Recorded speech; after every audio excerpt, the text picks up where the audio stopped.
Propiedad horizontal, PH.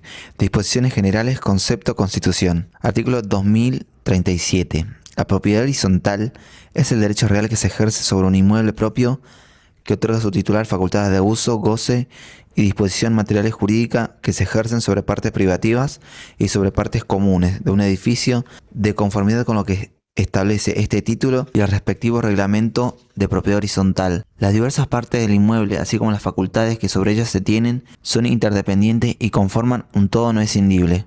Es el derecho real de propiedad que se extiende desde el piso hasta el techo. Además de los titulares, hay una persona jurídica distinta, que es el consorcio. Artículo 2038. A los fines de la división jurídica del edificio, el titular de dominio o los condóminos deben redactar por escritura pública el reglamento de PH que debe inscribirse en el registro inmobiliario. El reglamento de PH se integra al título suficiente sobre la unidad funcional. Hay distintas tres instancias a seguir para llegar al derecho real. 1. Edificación.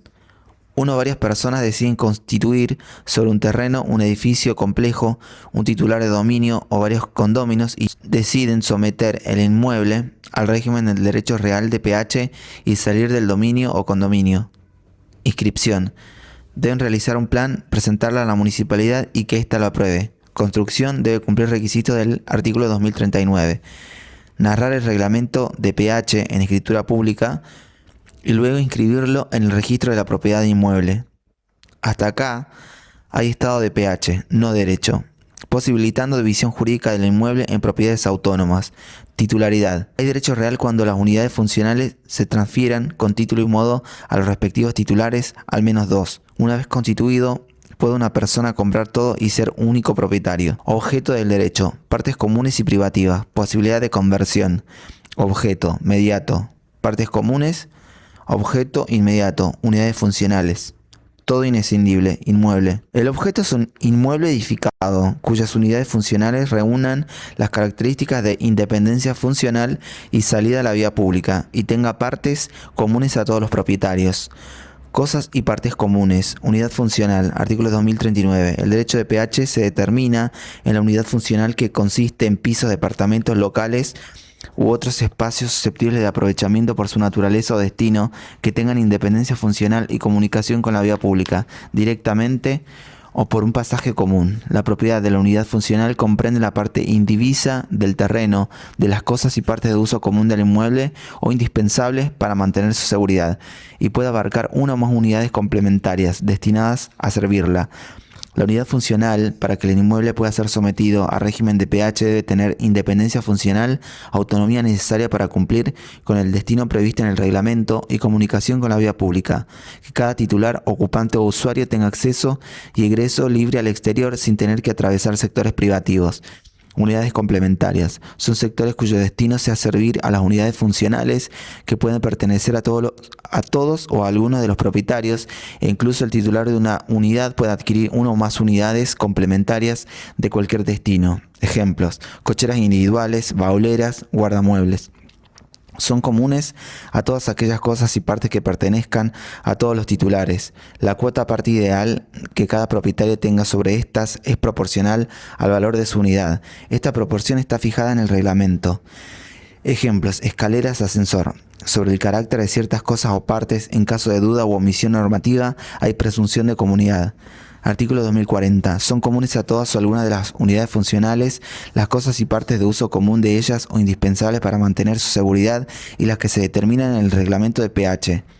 Las cosas y partes cuyo uso no está determinado se consideran comunes. Sobre estas cosas y partes, ningún propietario puede alegar derecho exclusivo sin perjuicio de su afectación exclusiva a una o varias unidades funcionales. Cada propietario puede usar las cosas y partes comunes conforme a su destino, sin perjudicar o restringir los derechos de los otros propietarios. Algunas cosas y partes comunes pueden tener afectación exclusiva a una o varias unidades funcionales. Se caracterizan por estar ubicados de modo que su aprovechamiento solo puede beneficiar a uno o algunos propietarios. Balcones, terraza. A su vez, el código distingue entre cosas necesariamente comunes y las no indispensables, amenities. Artículo 2041. Son cosas y partes necesariamente comunes el terreno, los pasillos, vías o elementos que comunican unidades entre sí y a estas con el exterior. Los techos, azoteas, terrazas y patios solares. Los cimientos, columnas, vigas portantes, muros maestros y demás estructuras, incluso las de balcones, indispensables para mantener la seguridad. Los locales e instalaciones de los servicios centrales, las cañerías que conducen fluidos o energía en toda su extensión y los cableados hasta su ingreso en la unidad funcional, la vivienda para alojamiento del encargado, los ascensores, montacargas y escaleras mecánicas, los muros exteriores y los divisorios de unidades entre sí y con cosas y partes comunes, las instalaciones necesarias para el acceso y circulación de personas con discapacidad, fijas o móviles, externas a la unidad funcional y las vías de evacuación alternativa para casos de siniestros, todos los artefactos e instalaciones existentes para servicios de beneficio común, los locales destinados a sanitarios o vestuario del personal que trabajan para el consorcio. Esta enumeración tiene carácter enunciativo. Artículo 2041. Son cosas y partes comunes no indispensables. La piscina, el solarium, el gimnasio, el lavadero, el salón de usos múltiples. Esta enumeración tiene carácter enunciativo. Cosas y partes propias. Artículo 2043. Son necesariamente propias con respecto a la unidad funcional las cosas y partes comprendidas en el volumen limitado por sus estructuras divisorias, los tabiques internos no portantes, las puertas, ventanas, artefactos y los revestimientos incluso de los balcones. También son propias las cosas y partes que, susceptibles de un derecho exclusivo, son previstas como tales en el reglamento de pH sin perjuicio de las restricciones que impone la convivencia ordenada. Puede haber otras más, si así lo dispone el reglamento. Ejemplo, un patio. El segundo párrafo dice que solo podrán ser convertidas en partes propias aquellas cosas comunes que no se vinculen con la seguridad del inmueble ni con la viabilidad del sistema. Esto se debe a que la conversión de una parte común en privativa significa que todos los titulares verán disminuir su patrimonio, por lo que necesitan una decisión unánime para aprobarse. No sería necesaria la unanimidad si se decidiera que una parte privativa se convierta en común, aunque sí será indispensable la conformidad del titular de la parte exclusiva. Bastaría con la mayoría de 2/3 para cambiar el reglamento. Consorcio de propietarios, naturaleza jurídica. Artículo 2044. El conjunto de los propietarios de las unidades funcionales constituyen la persona jurídica consorcio. Tiene su domicilio en el inmueble. Sus órganos son la asamblea, el consejo de propietarios y el administrador. La personalidad del consorcio se extingue por la desafectación del inmueble del régimen de propiedad horizontal, sea por acuerdo unánime de los propietarios, instrumentado en escritura pública o por resolución judicial, inscripta en el reglamento inmobiliario. Es una persona jurídica con 3 órganos: asamblea, consejo de propietarios y administración. Tiene la capacidad para adquirir derecho y contraer obligaciones. Dentro de su patrimonio se encuentra el fondo de reservas, recaudaciones, créditos contra los consortes o terceros, las unidades que adquiera y en general las cosas y bienes afectados en su beneficio dentro de los fines que justifican su existencia. Puede entonces ser titular de unidades funcionales por atribución del reglamento o por posterior adquisición. La adquisición no implica modificación de planos ni de reglamento, pero la decisión de compra debe admitirse con la aprobación, ejemplo, asamblea de la mayoría absoluta de los consorcistas. El 2085 dice que el reglamento puede prever un derecho de preferencia en la adquisición de unidades funcionales a favor del consorcio. En caso de desafectación del inmueble del régimen de pH, los titulares pasan a ser condóminos y su parte indivisa dependerá de lo que acuerden o de la proporción que tenían bajo el pH. El consorcio está obligado por sus deudas y responde con su patrimonio.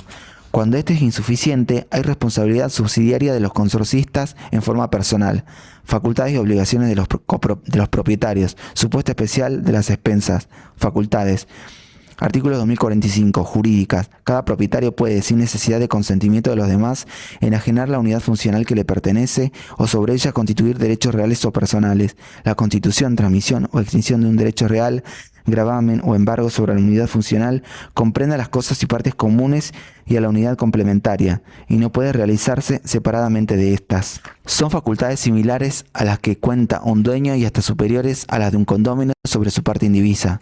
Artículo 2037. Materiales. Otorga a su titular facultades de uso, goce y disposición material y jurídica que se ejercen sobre partes privativas y sobre partes comunes de un edificio. Puede gozar, usar y disponer materialmente la unidad funcional respetando el destino impuesto en el reglamento, conservándola en buen estado. También debe permitir el acceso a ella para realizar reparaciones de cosas y partes comunes y bienes del consorcio. No puede causar perjuicio a los demás ni ejercer actividades que comprometan la seguridad del inmueble. También puede usar, gozar y poseer de las partes comunes conforme a su destino y sin perjudicar o restringir los derechos de los otros propietarios. Obligaciones. Artículo 2046. El propietario está obligado a cumplir con las disposiciones del reglamento de pH y del reglamento interno si lo hay.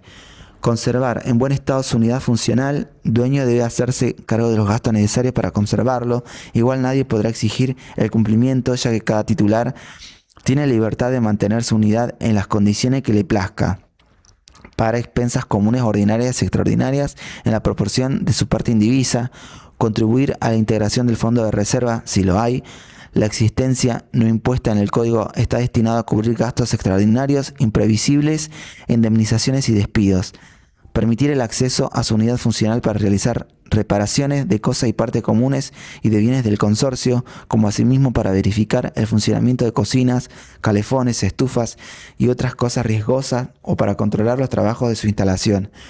Notificar fehacientemente al administrador su domicilio especial si opta por constituir uno diferente del de la unidad funcional. Expensas. Inciso C.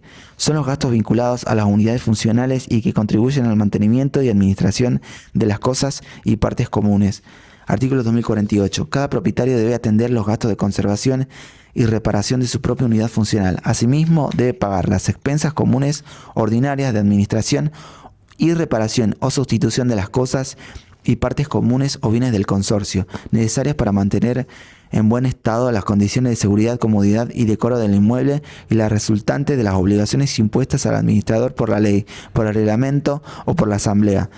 Igualmente son expensas comunes ordinarias las requeridas por las instalaciones necesarias para el acceso o circulación de personas con discapacidad, fijas o móviles, y para la vía de evacuación alternativa para casos de siniestro. Debe también pagar las expensas comunes extraordinarias dispuestas por resolución de la Asamblea. Se trata de mejoras necesarias e indispensables, si no lo son, artículos 2051. Para determinar la necesidad habrá que ceñirse a los gastos imprescindibles, tendientes a evitar la destrucción o deterioro de la cosa común, a conservarla en buen estado o a repararla.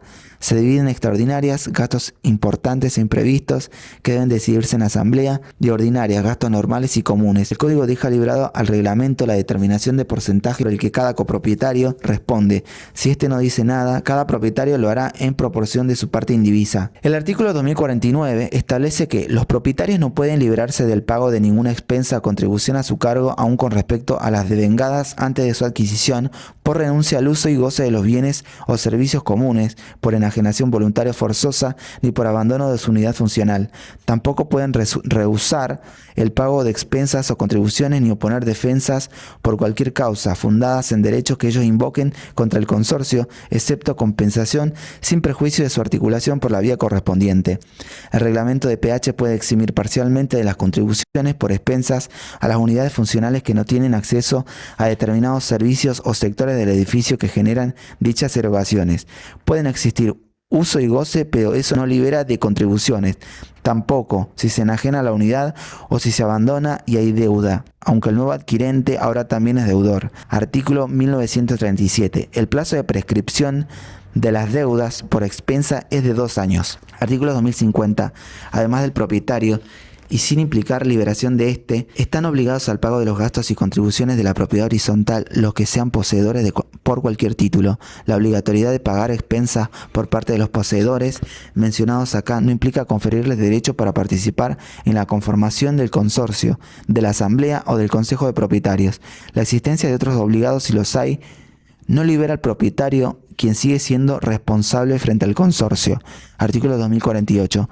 El certificado de deuda expedido por el administrador y aprobado por el Consejo de Propietarios, si éste existe, es título ejecutivo para el cobro a los propietarios de las expensas y demás contribuciones. El crédito de expensas tiene privilegio. Artículo 2582. Prohibiciones. Artículo 2047. Está prohibido a los propietarios y ocupantes: a.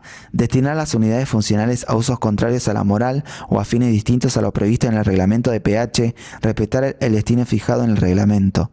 B.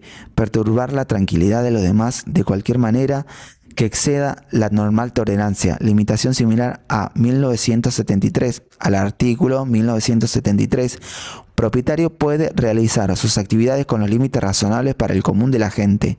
C. Ejercer actividades que comprometan la seguridad del inmueble. D. Depositar cosas peligrosas o perjudiciales. En caso de violación de estas prohibiciones, sin perjuicio de las demás acciones que corresponden, el consorcio, a través del administrador, cualquier propietario afectado, tiene acción para hacer cesar la infracción ante juez competente. Artículo 2069. Además de disponer el cese de la infracción, el juez puede aplicar sanciones conminatorias.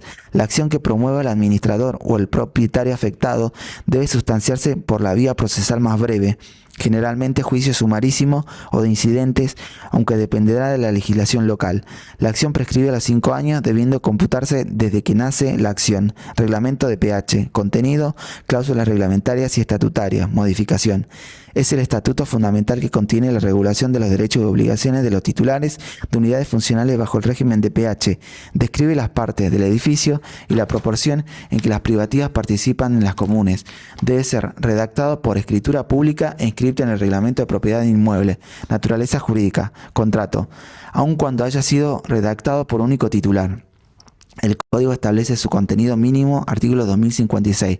Su contenido se puede clasificar en 3 partes. 1. La que se refiere a la afectación del inmueble al sistema con la correspondiente descripción de las partes privativas y comunes, la proporción que cada unidad tiene en estas y su destino. 2. La que establece las normas de convivencia. Y 3. La referida a los órganos de consorcio, funcionamiento, derechos y obligaciones. Artículo 2056.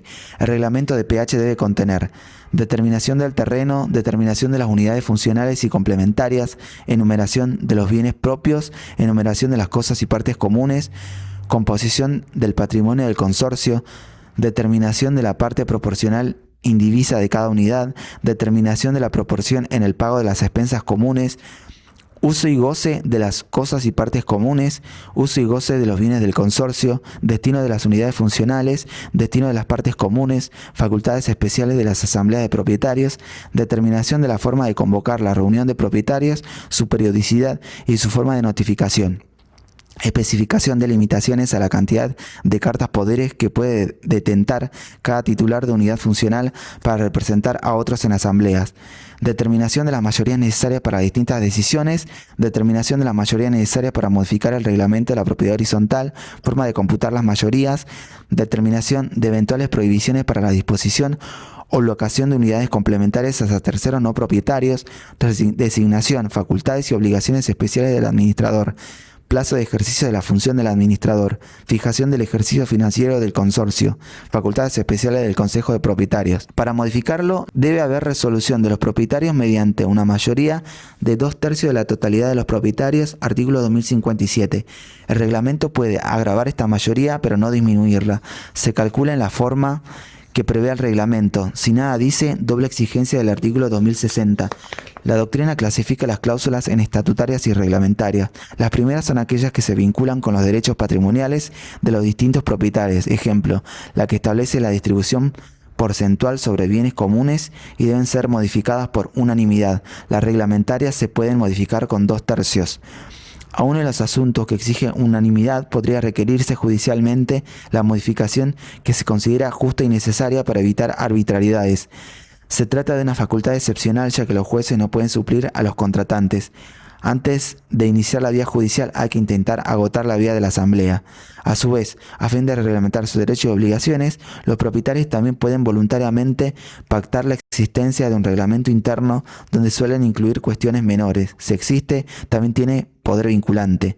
Asambleas, tipos, régimen de mayorías, supuesto especial de la Asamblea Judicial. Es uno de los órganos del consorcio, es el ente supremo, soberano e idóneo, apto para resolver todas las cuestiones de interés común, previa deliberación de los consorcistas, convocados a tales efectos siguiendo pautas legales y reglamentarias, en cuanto a la convocatoria, deliberación y decisión. Artículo 2058. La Asamblea es la reunión de propietarios facultada para resolver las cuestiones que les son atribuidas especialmente por la ley o por el reglamento de PH, las cuestiones atribuidas al administrador o al Consejo de Propietarios cuando le son sometidas por cualquiera de estos o por quien representa el 5% de las partes proporcionales indivisas con relación al conjunto, Las cuestiones sobre la conformidad con el nombramiento y despido del personal del consorcio, las cuestiones no contempladas como atribuciones del administrador o del consejo de propietarios, si los hubiere, se clasifican en ordinarias, se celebran con periodicidad, según plazo fijado en reglamento, para tratar temas que hacen al funcionamiento normal y habitual del consorcio,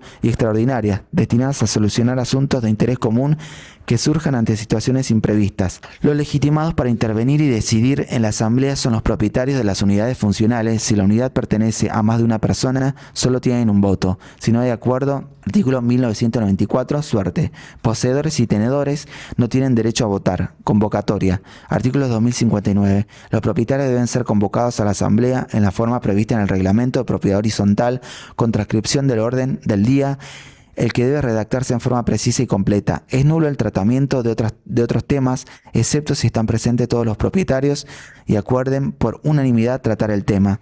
La asamblea puede autoconvocarse para deliberar. Las decisiones que se adopten son válidas si la autoconvocatoria y el temario a tratar se aprueban por una mayoría de 2/3 de la totalidad de los propietarios.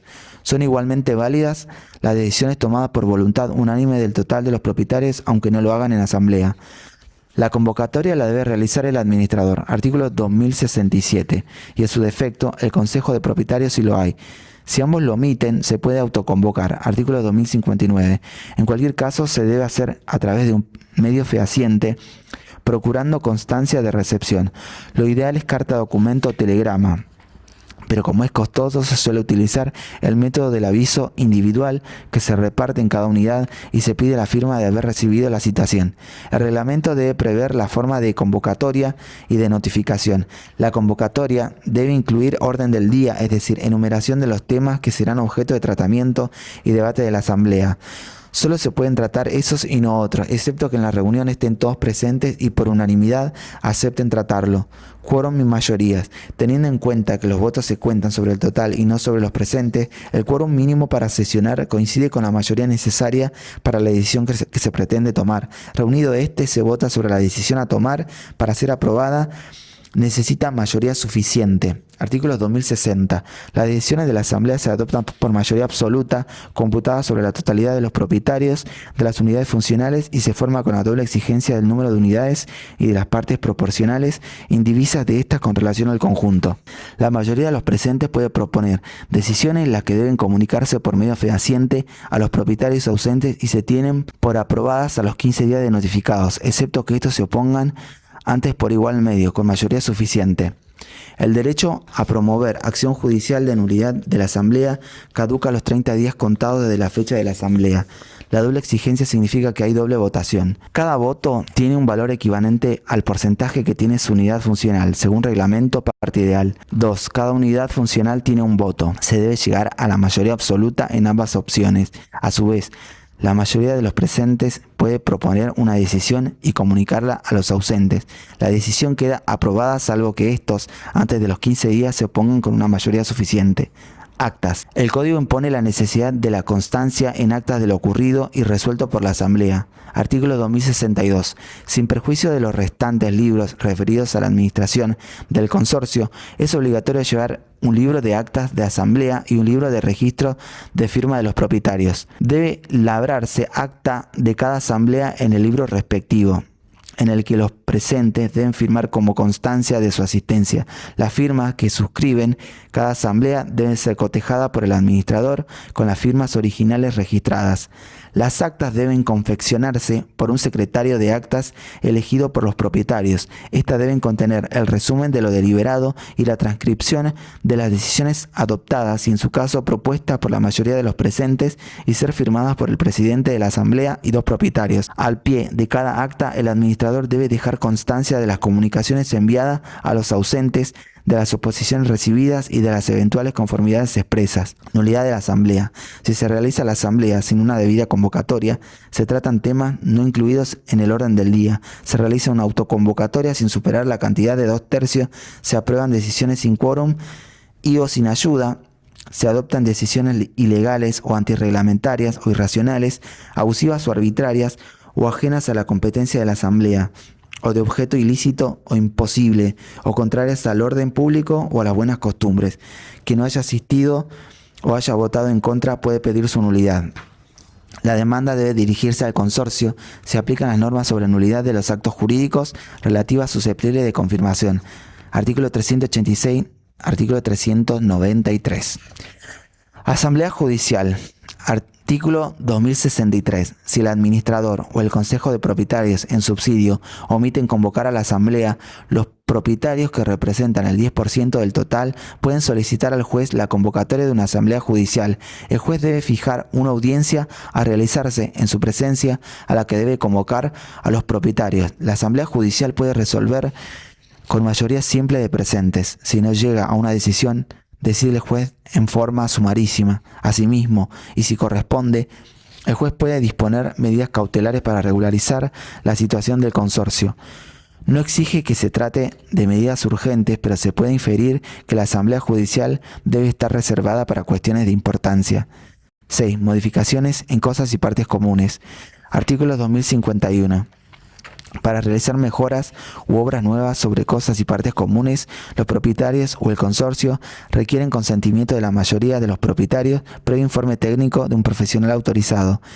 Quien solicita la autorización, si le es denegada o la minoría afectada en su interés particular que se opone a la autorización si se concede, tienen acción para que el juez deje sin efecto la decisión de la asamblea. El juez debe evaluar si la mejora u obra nueva es de costo excesivo, contraria al reglamento o la ley, y si afecta a la seguridad, solidez, salubridad, destino y aspecto arquitectónico exterior o interior del inmueble. La resolución de la mayoría no se suspende sin una orden judicial expresa. El código se refiere a mejoras que no sean indispensables, ya que éstas las debe realizar el administrador y luego los propietarios las solventan a través de expensas. Aquellas mejoras que se estimen convenientes deben surgir de una asamblea legalmente convocada al efecto y requieren la conformidad de los demás, ya que el gasto lo deben afrontar todos de acuerdo a su porcentual. En caso que haya copropietario disconforme con las modificaciones, puede iniciar reclamo por vía judicial. También lo pueden hacer quien solicitó la autorización y por arbitrariedad de la mayoría se lo denegaron. El plazo para reclamarlo es de 30 días contados desde la fecha de la asamblea. Artículo 2060. Se descarta la posibilidad de que la mera presentación del disconforme que acciona implique la automática suspensión de la decisión adoptada por la mayoría. Si se hiciere lugar a la demanda, se ordenará la destrucción de lo realizado para volver las cosas a su estado anterior, o se prohibirá que se lleve a cabo la obra si ésta no hubiera tenido principio de ejecución. Si se reclama la no autorización, el juez podrá aprobarla. Artículo 2052. Si la mejora u obra nueva realizada por un propietario o por el consorcio sobre cosas y partes comunes, aun cuando no importe elevar nuevos pisos o hacer excavaciones, gravita o modifica la estructura del inmueble de una manera sustancial, debe realizarse con el acuerdo unánime de los propietarios. También requiere unanimidad la mejora u obra nueva sobre cosas y partes comunes en interés particular que solo beneficia a un propietario. Si la mejora beneficia a todos, mayoría absoluta, se altera sustancialmente la estructura del edificio también. Si beneficia a uno solo, se precisa la unanimidad y el costo debe ser afrontado por su beneficiario. Artículo 2053. Si la mejora u obra nueva autorizada sobre cosas y partes comunes es en interés particular, el beneficiario debe efectuarla a su costa y soportar los gastos de la modificación del reglamento de propiedad horizontal y de su inscripción si hubiera lugar a ellos. Artículo 2054. Si cualquier propietario, en ausencia del administrador y de los integrantes del Consejo de Propietarios, puede realizar reparaciones urgentes en las cosas y partes comunes con carácter de gestor de negocios. Si el gasto resulta injustificado, el consorcio puede negar el reintegro total o parcial y exigir, si corresponde, la restitución de los bienes a su estado anterior a costa del propietario. Es urgente cuando el transcurso del tiempo agravaría la situación, causando perjuicios adicionales. El reintegro será solventado por todos al pagar las expensas ordinarias, aunque puede perderse si el gasto es injustificado o si se pagó un valor por encima de lo razonable.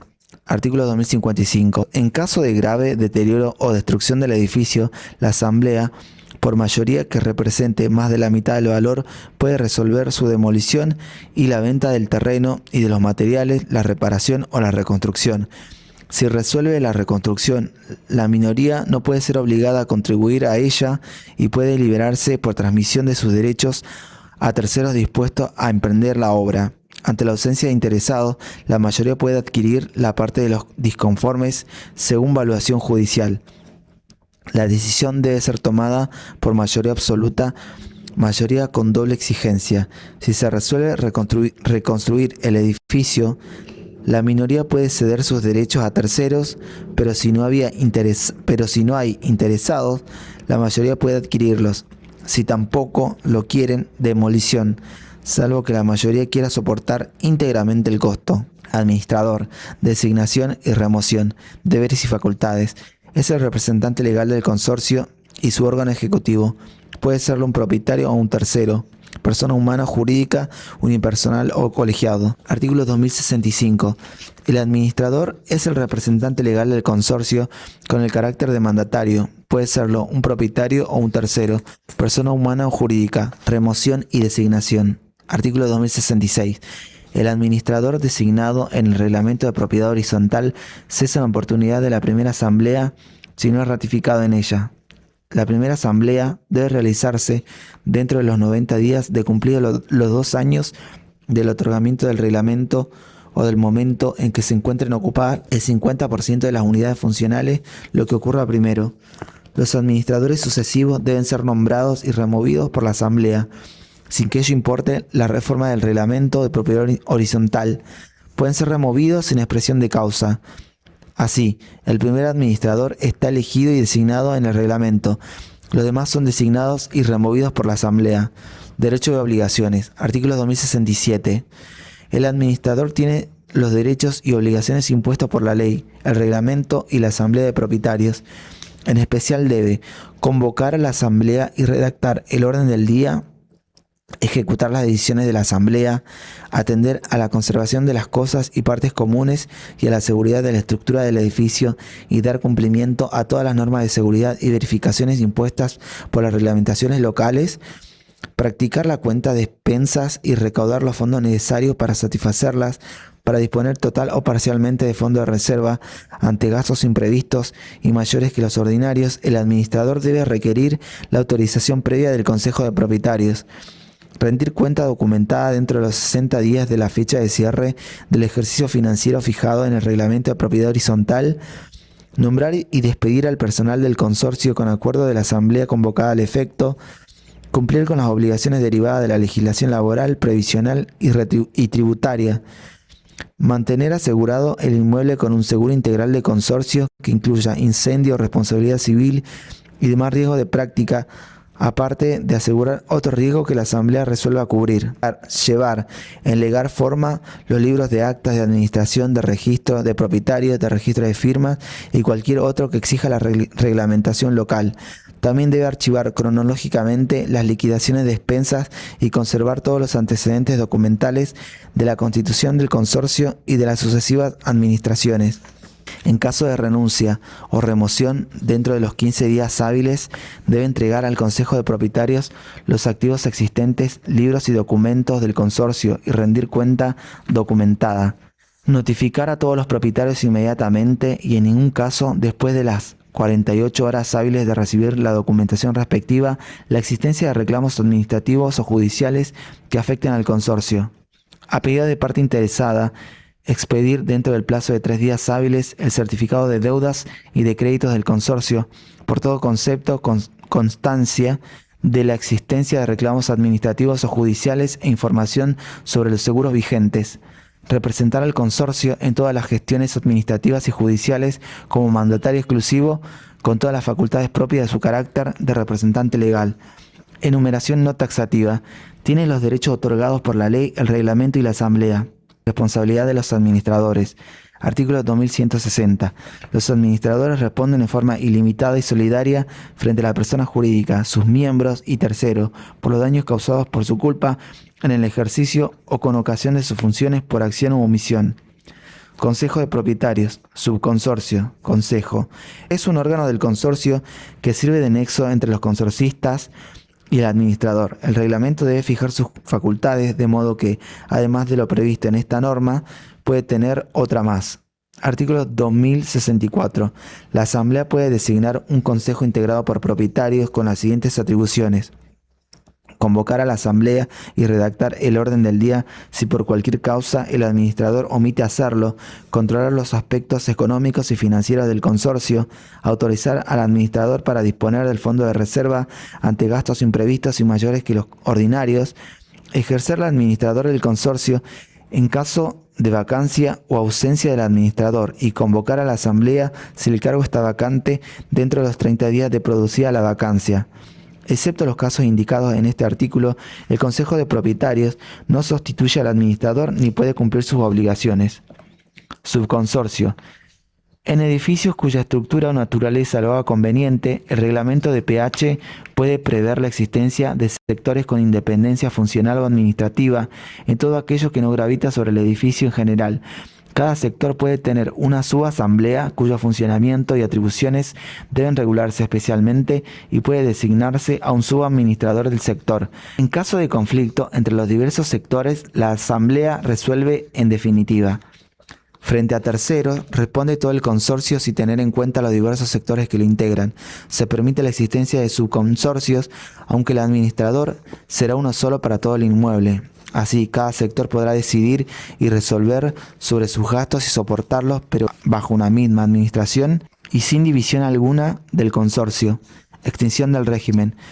Puede extinguirse por todos los medios que se extinguen los derechos reales. También está el caso del artículo 2055, grave deterioro o destrucción del edificio. Se extingue el pH también si hay desafectación del inmueble al régimen.